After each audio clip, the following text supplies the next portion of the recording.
Hi everybody, I'm Bill Sanders and this is Watch Art Sci, the art and science of watch collection. Today what I want to do is to have a brief overview of the recent trip I made to New York for the WatchTime Show, which is an annual event that was canceled last year and was just getting started up again this year. When I first went to New York, I went over to my favorite boutique, the FP Jorn boutique, and for two reasons. One, I wanted to pick up a new strap, and also I wanted to get my watch demagnetized, which I somehow have the ability to magnetize my Chronomet Souverain on a regular basis. Anyhow, so I got that done. But when I got there, it was really interesting uh, that what I found was that they had sold out all of 2022. This was this was sort of a harbinger for what was to come and what was I find out later at the show. When I got to the show, it was great. I mean, they had all of the watch companies that did come were there. They had their booth set up. They had all kinds of good things to eat and drink, which I probably had too much of both. And but the thing is that I spent all of my time talking to people, and I think if you go to a watch show, yeah, you can go to the different booths and see all of the different watches and so forth. And I like to do that too. And I was able to get to a few, but for the most time, I talk to people. And the reason I think that's important is that it's probably a better gauge of what's going on in the watch collection world now than talking to somebody about what they're doing. Usually what you get is what they'd like to do.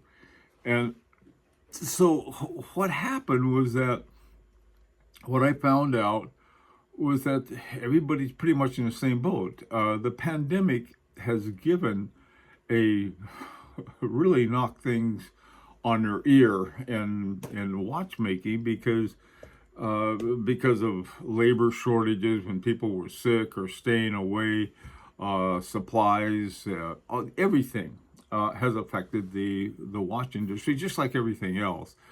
And a couple of results from that are there weren't very many watches available. There was one person I know there who was apologizing to people. He says, "I can't, I can't sell you any more than I can." Just everybody was selling out. There was not that I noticed a lot of innovation. Like, oh, here's something new. There was sort of adding on this tourbillon had something special done with it or something like that. But those things are like really sky high expensive. So anyway, that it wasn't.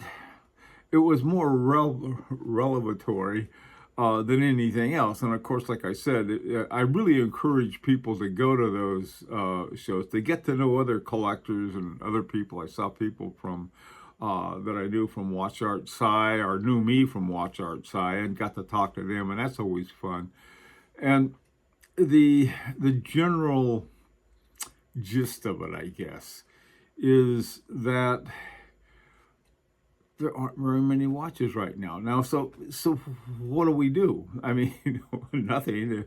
One thing I think that I've been looking into, I have a lot of projects that I've been working on and trying to get a watch finished that I was making, little ones. I mean, I'm not talking about doing anything more than adding a case and a dial and hands to a case. That's my idea of watchmaking.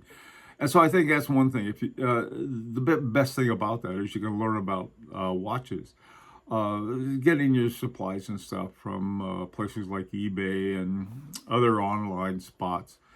That's something you might want to consider if you've been thinking about it. Certainly a lot less expensive.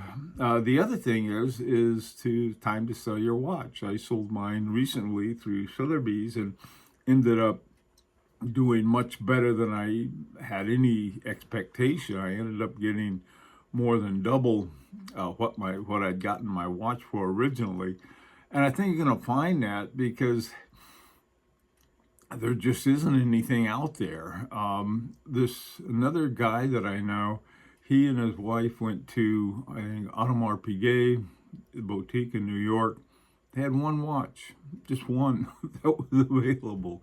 So it's not just FP Journe, it's a lot of these other watch companies that are running into the same problem. So anyway, not a rosy picture, but on the other hand, it was, the good part about it was there was so much interest. There were lots of people, everybody I talked to was really, they have the same dedication to watches and the quality of watches and so forth that they've always had. And so that was sort of a bright spot.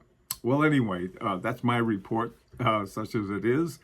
And until next time, this is Bill Sanders for Watch Outside the Art and Science, the Watch Collection. And this is an opportunity to subscribe if you'd like. Love to hear your comments and questions, whether you win or not. Take care.